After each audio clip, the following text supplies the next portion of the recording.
नमस्कार, मी doctor Milind Joshi, pediatric laparoscopic surgeon आणि neurologist, happy kids hospital Jalgaon येथे कार्यरत आहे.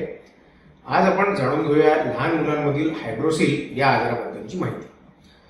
हा आजार लहान मुलांमध्ये आढळणाऱ्या सर्जिकल प्रॉब्लेमपैकी एक अत्यंत कॉमन प्रॉब्लेम आहे आणि या आजाराचे पेशंट्सचं जे प्रमाण जे आपण जर पॉप्युलेशनमध्ये पाहिलं तर ते जवळपास 4 ते 10 पर 100 एवढं सुद्धा असण्याची शक्यता आहे.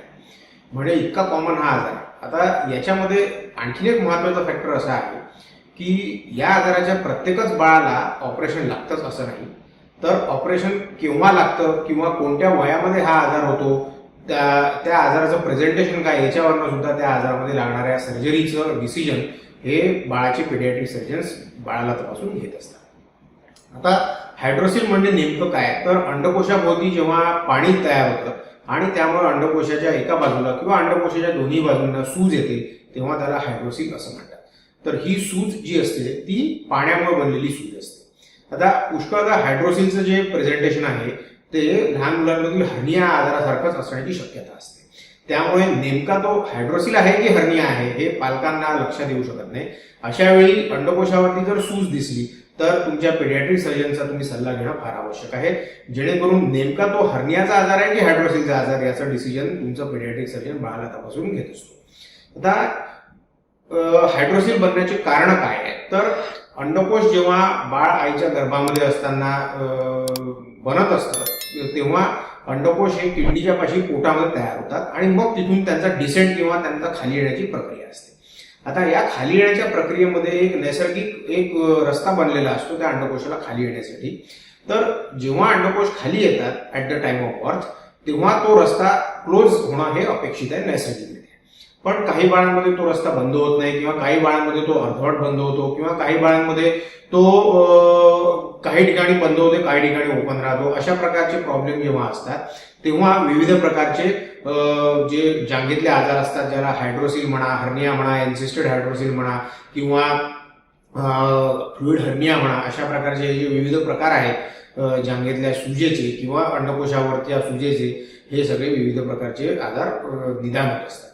तर शक्यतोवर असं असतं की बाळ जन्मल्यानंतर कधी कधी अंडकोशाच्या आसपास पाण्याचं प्रमाण जन्मता असू शकतं. आता जेव्हा असे बाळ जन्माला येतात आणि त्यांच्या अंडकोशावरती सूज असते जन्माच्या वेळी तेव्हा बाळाचे पेडियाट्रिक सर्जन त्याची तपासणी करून कन्फर्म करत असतात की हा हर्नियाचा आजार नसून हायड्रोसिलचा आजार आहे. आणि हायड्रोसिलचा जर आजार असेल म्हणजे फक्त जर अंडकोशावरती पाणी जमा झालेलं असेल without any communication to abdominal cavity, म्हणजे पोटाशी त्याचा काही संपर्क नसेल तर त्या आजाराला कंजेनायटल हायड्रोसिल म्हणतात. आणि या आजाराच्या बालकांमध्ये आम्ही शक्यतोवर वयाची 2 वर्ष पूर्ण होईपर्यंत ऑब्झर्वेशनचा सल्ला देत असतो. म्हणजे या बाळांना ऑपरेशन लागण्याची शक्यता ही कमी असते. शक्यतोवर 90% बाळांमध्ये हे अशा प्रकारचं जे कंजेनायटल हायड्रोसिल असतं जे की माइल्ड फॉर्ममध्ये असतं ते 2 वर्षाच्या वयापर्यंत आपोआप ठीक होण्याची शक्यता असते. जर हे वयाच्या 2 वर्षानंतर जर आपोआप ठीक नाही झालं किंवा हा ऑब्झर्वेशनचा 2 वर्षाचा पिरियड जेव्हा संपतो आणि त्यानंतरही बाळाच्या अंडकोशावरती जर सूज असेल किंवा अंडकोशाच्या भोवती जर पाणी तसंच कायम राहिलं असेल तर मात्र अशा बाळांना ऑपरेशनची आवश्यकता पडते. पण त्याचं प्रमाण जसं मी सांगितलं कमी आहे, कारण नुसतं हायड्रोसिल जर असेल कंजेनायटल हायड्रोसिल तर ते आपोआप वयाच्या 2 वर्षापर्यंत ठीक होण्याची शक्यता बऱ्यापैकी असते. आता या हायड्रोसिलचे सुद्धा काही प्रकार आहेत जसं इन्फंटाईल हायड्रोसिल किंवा एन्सिस्टेड हायड्रोसिल.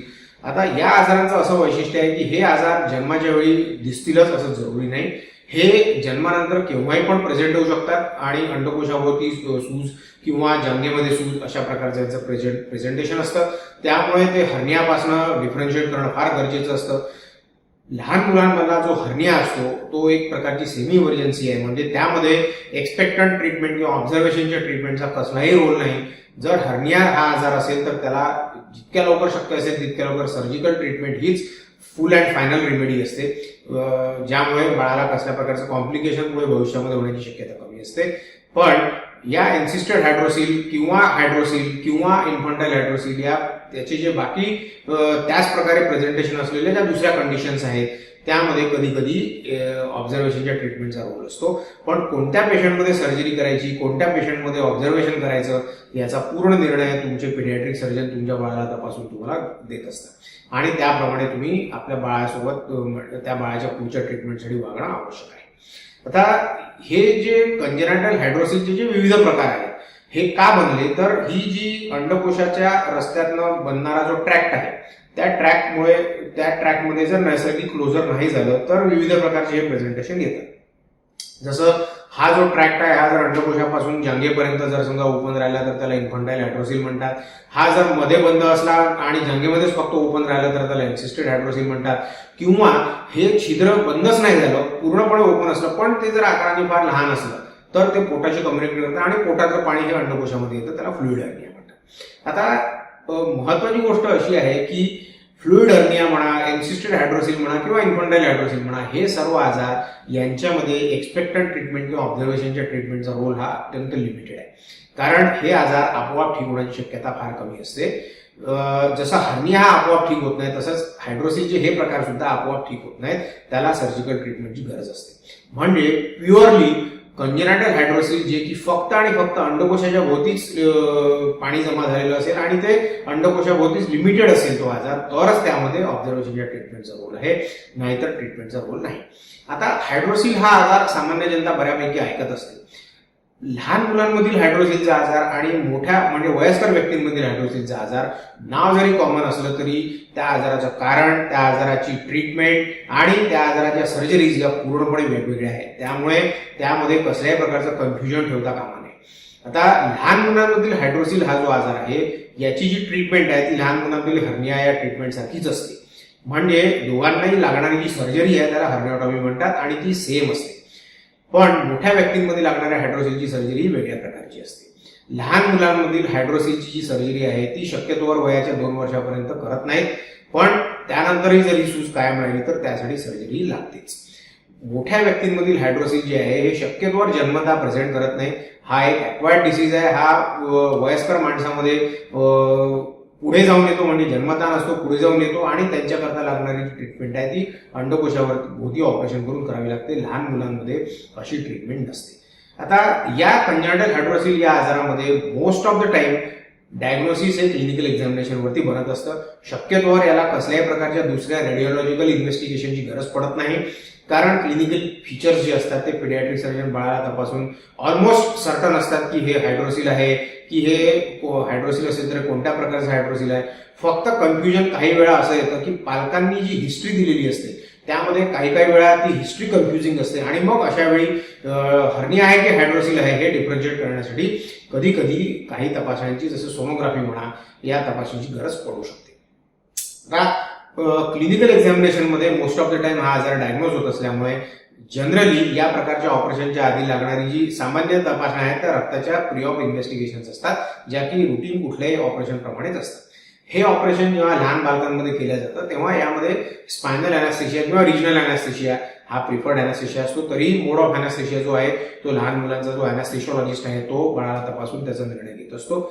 या ऑपरेशनमध्ये जांघेमध्ये एक छोटासा लहानसा एक चिरा येतो आणि या हर्नियाची जी सॅक असते किंवा जे अंडकोशाभोवती आलेले जे आवरण असतं ते आवरण बांधून त्याचं डिस्कनेक्शन करावं लागतं. जे टाके लावलेले असतात ते विरघळणारे टाके असतात आणि या ऑपरेशन नंतर होणारी जी रिकव्हरी आहे ती खूपच फास्ट आणि रॅपिड असते आणि जनरली 24 तासाच्या पेशंटला हॉस्पिटलमधून डिस्चार्ज मिळतो. मोस्ट ऑफ द टाइम ही एक डे केअर सर्जरी असते, म्हणजे सकाळी पेशंट ऍडमिट होतो आणि संध्याकाळी पेशंट घरी जाऊ शकतो. अशा प्रकारच्या सर्जरीजला डे केअर सर्जरी असं म्हणतात. तर ही एक important day care surgical procedure आहे. या प्रोसिजरमध्ये अँटीबायोटिकचा रोल फार लिमिटेड आहे, म्हणजे एक सिंगल शॉट अँटीबायोटिक आम्ही ऑपरेशनच्या वेळी देतो, त्यानंतर शक्यतोवर अँटीबायोटिकची गरज सुद्धा पडण्याची शक्यता फार कमी असते. तर अशा प्रकारे कंजेनायटल हायड्रोसिल हा जो आजार आहे हा जर आपल्या बालकामध्ये आढळलेला असला किंवा तो जर निदान झालेला असला तर तुम्ही मनात कसल्याही प्रकारची शंका किंवा भीती न बाळगता तुमच्या पेडियाट्रिक सर्जनला कन्सल्ट केलं पाहिजे आणि त्यांच्या सल्ल्यानुसार तुम्ही आपल्या बालकाची पुढची ट्रीटमेंट ही प्लॅन केली पाहिजे. या ऑपरेशन नंतर पूर्ण रिकव्हरी होण्याचे चान्सेस खूपच चांगले असतात. पुढे भविष्यामध्ये पुन्हा हा आजार होण्याची शक्यता सुद्धा अत्यंत दुर्मिळ असते.